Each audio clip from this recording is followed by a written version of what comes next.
Ada ustadz yang mengharamkan bank, tapi dia masuk ke tol pakai kartu.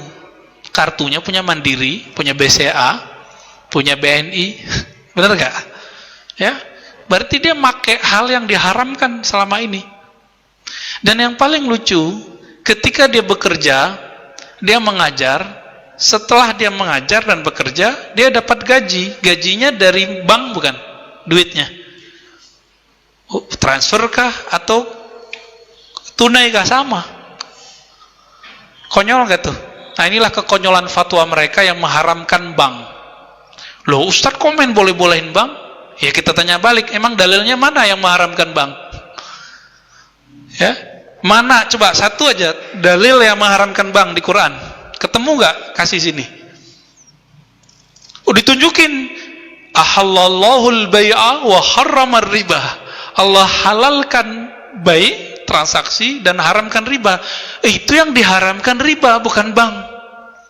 Oh, berarti dia salah faham. Dikira bank itu pasti riba.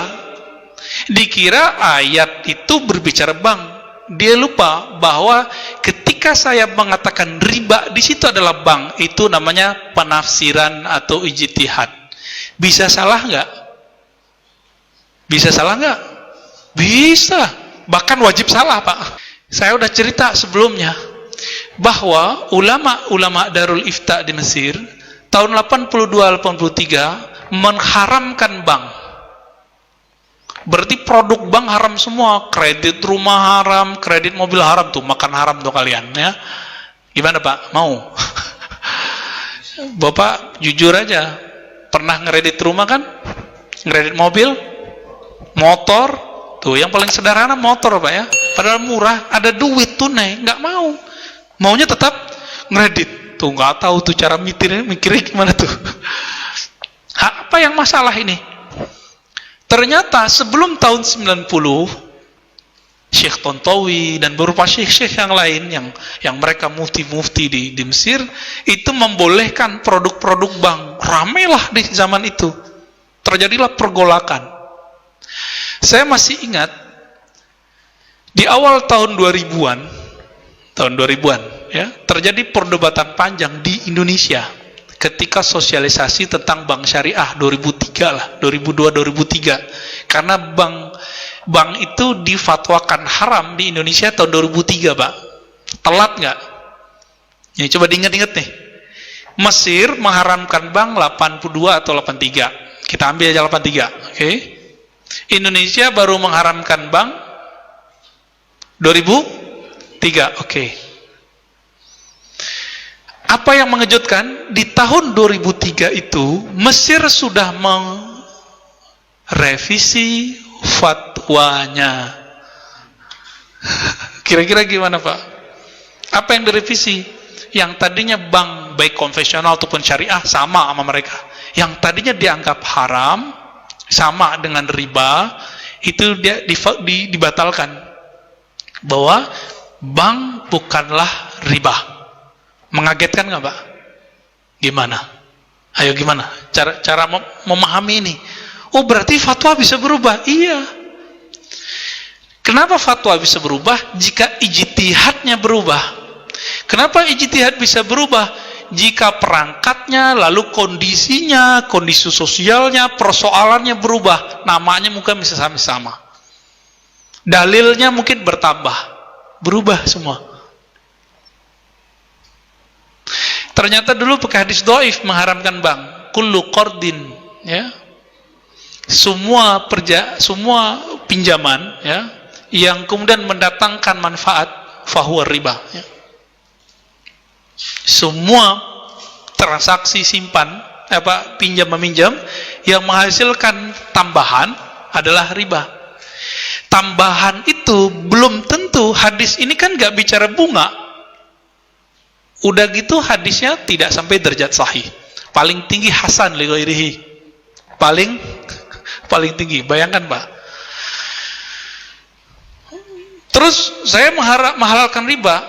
Enggak, saya nggak pernah menghalalkan riba. Saya mengatakan bahwa ulama Darul Ifta mengatakan riba beda dengan bank. Bank bukanlah riba. Gitu. Di Indonesia muncul 2003 bank, ada bank muamalat ya. Bank muamalat 2003 Pak ya? Ya. 2003 muncul bank muamalat. Terus apa? Hebatnya MUI Indonesia kemudian membuat produk namanya DSN, Dewan Syariah Nasional ya. Akhirnya diperjuangkan, masuklah ke lembaga keuangan terbesar di Indonesia. Ya. Masuk ke BI ya. Masuk ke OJK. Jadi udah diakui, kekuatan hukumnya diakui. Coba lihat, ini berubah loh fatwa. Kita telat nggak Pak? Mesir baru mengharamkannya 83, menghalalkannya 2003. Kita baru mengharamkannya. Telat kita. Ini bukan nyuruh Bapak minjam ke bank loh ya. Nggak ada maksud. Ini biar kita jelas bahwa yang kita lakukan sama ini bukan haram. Ya. Bukan saya Ustadz serba boleh, bukan. Enggak, antum keliru juga. Baik. Saya konfirmasilah masalah ini ke teman-teman kita di bank. Kebetulan mahasiswa saya ada yang kerja di beberapa bank ya. Ada yang di manajemen direkturnya ya. Direktur bagian apa gitu ya. Ada yang di bagian stafnya. Bahkan ada direktur BNI Syariah yang bagian timur ya, itu sahabat kita, jamaah istrinya, jamaah saya juga. Ya saya tanya-tanya juga beberapa hal. Ya. Dalam hal ini Bapak Saudara makan Allah, ijtihad bisa berubah, fatwa bisa berubah. Kenapa? Karena beda zaman, beda masa, beda dalil yang diperoleh, beda pandangan yang didapat. Gitu. Terus apalagi nih? Nah, di kalangan Salafi yang mending nambah haram, riba. Siapa yang makan bunga bank, riba. Siapa yang ngredit semacam riba. Ya kita sih nggak ngelarang, cuma jangan ngelarang kita. Kita punya fatwa sendiri soalnya, ya. Kita punya ulama yang membolehkannya. Gitu. Jadi kita hormati fatwa mereka, nggak masalah. Silakan antum haramkan bank, antum haramkan GoPay, haramkan saja OVO, haramkan saja Bitcoin, haramkan saja semua uang-uang elektronik, ya. Tapi jangan larang kita punya fatwa sendiri. Loh, kenapa begitu? Halalkan jelas, haramkan jelas. Itu yang tertulis di Quran dan Sunnah. Yang tidak tertulis di Quran dan Sunnah, maka tidak disebut jelas. Ini yang disebut bainahuma umurun mustabihat.